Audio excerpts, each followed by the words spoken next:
Бір ауылда Верный деген ит өмір сүріпті. Өмір бойы ол қызметті жақсы атқарды. Бірақ қазір ол қартайды.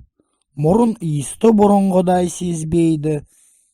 Көзі де бір көріп, бір көрмей қалады. Аяғы тіпті өзінікі емес сияқты.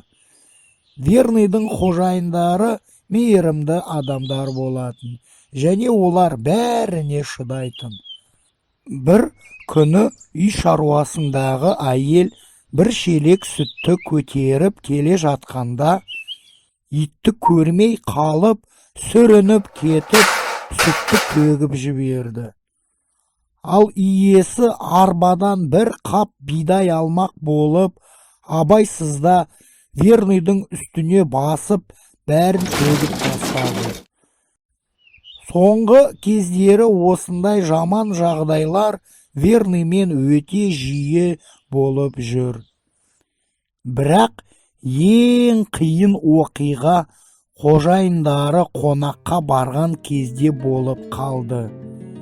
Түнде ұрылар үйге кіріп, барлық асыл заттарын алып кетеді.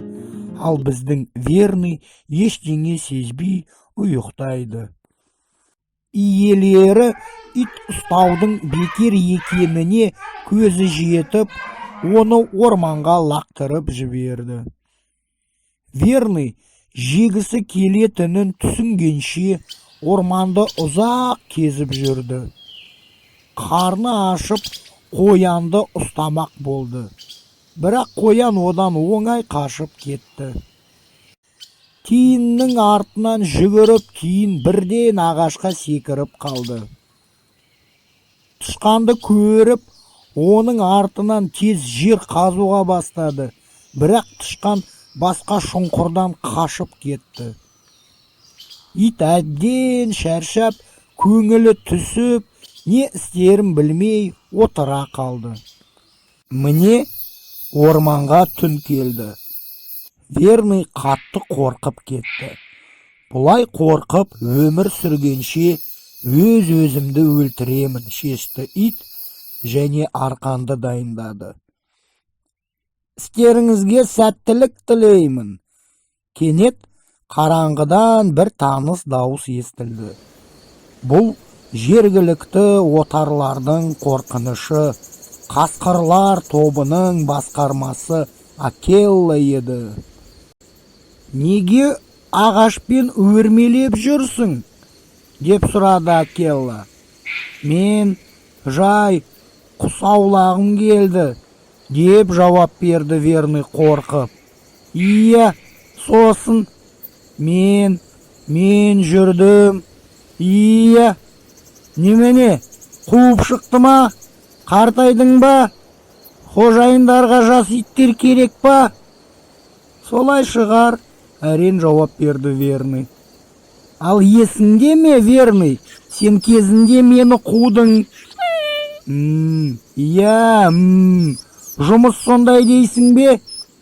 Мен осы өмір бойы осында тұрамын. Сонда ешкім маған тегін сүйек бермейді. Міне,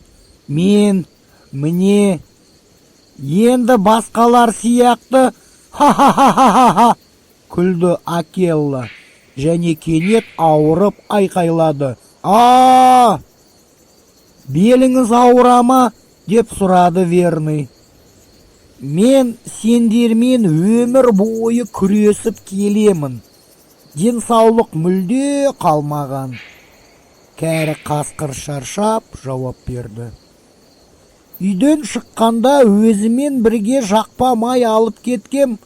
Белге жағып көріңіз, ауру кетеді, деді Верный. Қасқыр көп ойланбай майды алып беліне жақты. 5 минуттен кейін белдің ауру басылды. Сен, Верный, жаман ит емессің, деді Акелла аспанға басын көтеріп және өз өлеңін бастап. Верный қуанып, бәрі өтті деп артынан ұлып жіберді. Сөйтіп олар таң атқанша айға қарап ұлыды. Таңертең Акелла Верныйға айтады: «Мен саған көмектесемін, Верный. Тыңдап, еске сақтап ал. Біз адамдарға жақындағанда, мен ең кішкентай баланы ұстап қашып кетемін. Сен трактордың артынан секіріп, мені қуасың. Мені қуып жетіп, біз екеуміз аздап шайқасамыз. Содан кейін мен баланы тастап қашамын. Сен мені түсіндің бе?» «Иә», деді Верный. Ауылға жетіп, қасқыр айтқанын істеді. Баланы ұстап алып, қаша жөнелді.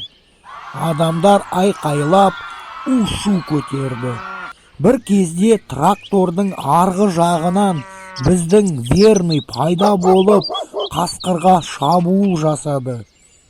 Верныйдың қысымына шыдай алмаған қасқыр баланы тастап орманға жүгірді.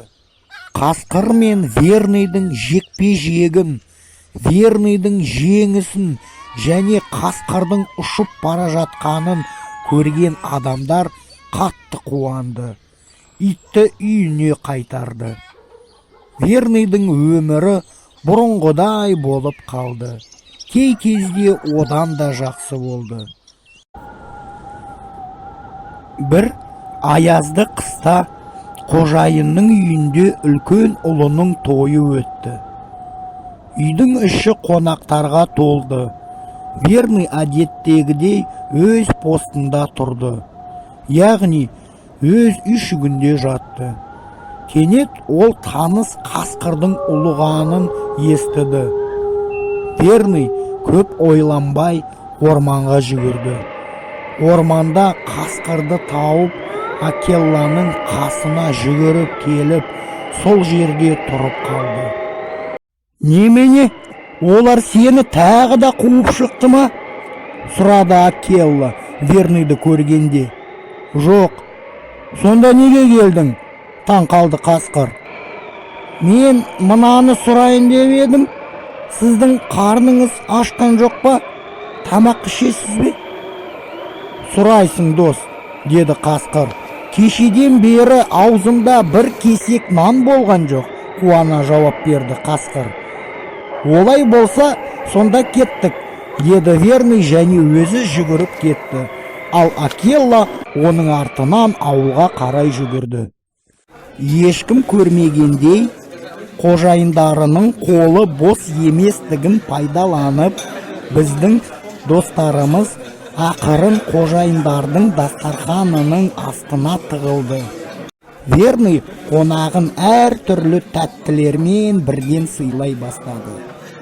Ішіп, тойып алған мас қасқыр ән айтамын деп, қонақтарға көмек көрсетемін деп шешіп, ән айта бастады. Үй иелері мен қонақтар қасқырдың ұлығанын естіп, бірден айғайлап, әбігерге түсті. Верный не болып жатқанын тез түсініп, бірден Акеллаға үрді. Ал жартылай мас Акелла көшеге орманға қарай атып шықты. Орман шетіндегі көшеде Акелла тоқтады да Верныйға бұрылып, «Рахмет», деді. «Бірдеңе болып қалса келесің», деп орманға қарай тентіректеп кетті. Ал Верный оның артынан қарап тұрды. Қасқыр қалың қарлы ағаштардың арасында жоғалып қалғанша.